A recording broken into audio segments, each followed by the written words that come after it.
Are you a filmmaker very desperate to have a bunch of clients with a full agenda that you not even have time to finish this video? So please come along with me. I'm gonna help you today on how to find clients. Hello, my name is Jamini. I'm a black female filmmaker, and today I want to bring you to the journey of my experience to find clients in 3 different countries where I live, living full-time with video. My dream since I finished film school was to find a bunch of clients and live a freelancer life. This year of 2022, I found so many clients that I had to say no and start to picking up clients that I actually want to stay with. And when you reach this point, it's very sweet because you get busy and then you can pay your bills without having much headache. Then I start to help my friends to find their own clients and live full time with video. And then I started to think there were so many great things that I learned. So that's why I want to share today with you, and I hope you enjoyed this video. So please, if you like this kind of content, already subscribe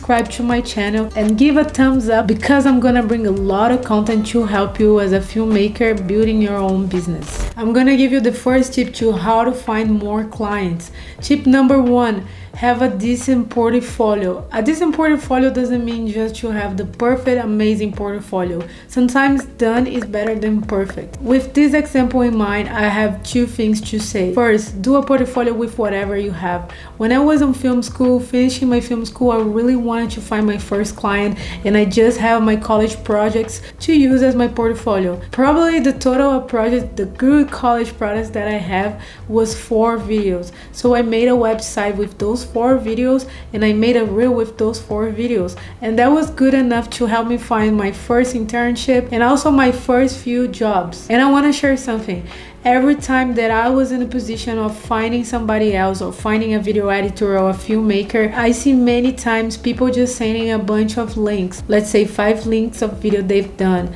Nobody have time to watch all the videos you did on your life. When you are applying for a job or for a gig, this person is already looking through a lot of people videos. The client will stay with you if you have something to sell fast and quick. Second thing I want to say, if you already have a portfolio, let's say you do commercials, but now you want to start to do wedding videos. So in this situation, when you want to move from a specific type of portfolio to a different type of portfolio, I recommend to do your own project and try to use the resource you have on your community and friends to make that happen. For example, when I started as a wedding videographer, I had the lucky to have a friend that was about to get married, and because she watched the travel videos that I used to do on my channel, she trusts me to be her wedding videographer. And with this wedding video, I started to show to other brides. They started picking up and making a snowball effect where I was able to become a wedding videographer. So again, number 1, if you're a beginner, have a portfolio and a video reel of whatever you have, even if it's just film school projects. Second, if you're not a beginner and an intermediate and you want to move from one niche client to another niche client,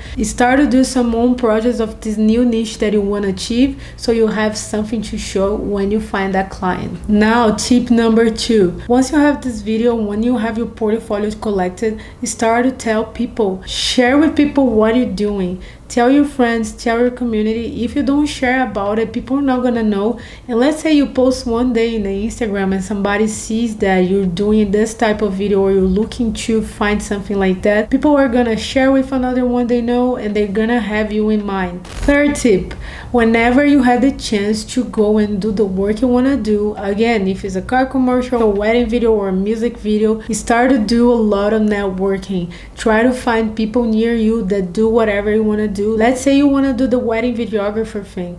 Try to find people around you that does wedding videographer, even if they are not your friends. When I was in the United States, I want to be a wedding videographer, and I didn't know where to start, and I didn't know no one. So I started to text all the wedding photographers asking if they want a videographer to be with them, until one day I had a reply of this photographer specific that was looking for a second videographer, and I had the chance to be there with her in a wedding and learn a lot about that. So networking is not only an event that you go, that you have some beers and champagne with people and then you share. Sometimes networking can be done with the same logic as if you were single looking for someone to go on a date. You can just go through your socials or people you like and you admire, and you start texting until you build a connection and you're able to share that you like to join and be part of the specific work. Talking again about networking, there's an app called Meetup that promotes people that like a specific subject to meet and get to know each other. And once I arrived to Toronto,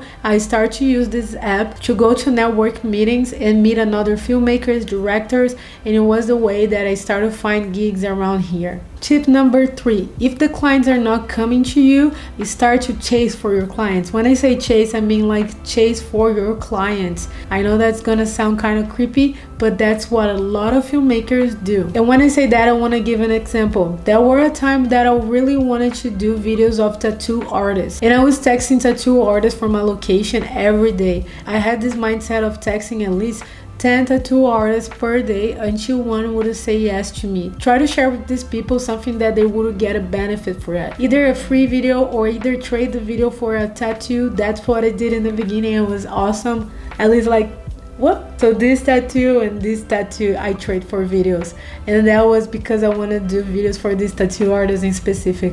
But anyways, go above and beyond on chasing clients, and that, my friend, is very helpful for you when you're starting. And the next tip I have is use Facebook groups. Depending on where you live, there's Facebook groups related to that specific area. For example, when I was about to come here to Toronto, I started to join filmmakers Facebook groups of Toronto so I could see what type of gigs they would have here. So let's say again you want to do wedding videos, try to join brides Facebook groups, because that's where it's concentrate the type of people and the niche that you're looking for to work on. For example, I specialize myself on doing BTS videos, that is the behind the scenes videos. So whenever I see a production company doing a commercial, music video, whatever it might be, I can email them as well and offer my service. And I know it's not something they are straight looking for through their Facebook groups, so sometimes I might pop up being a different type of person offering a service and get that client. In the other hand, for weddings, let's say you want to do a wedding in Mexico, you can join a Facebook groups of brides from Mexico and you can make a post there offering your service.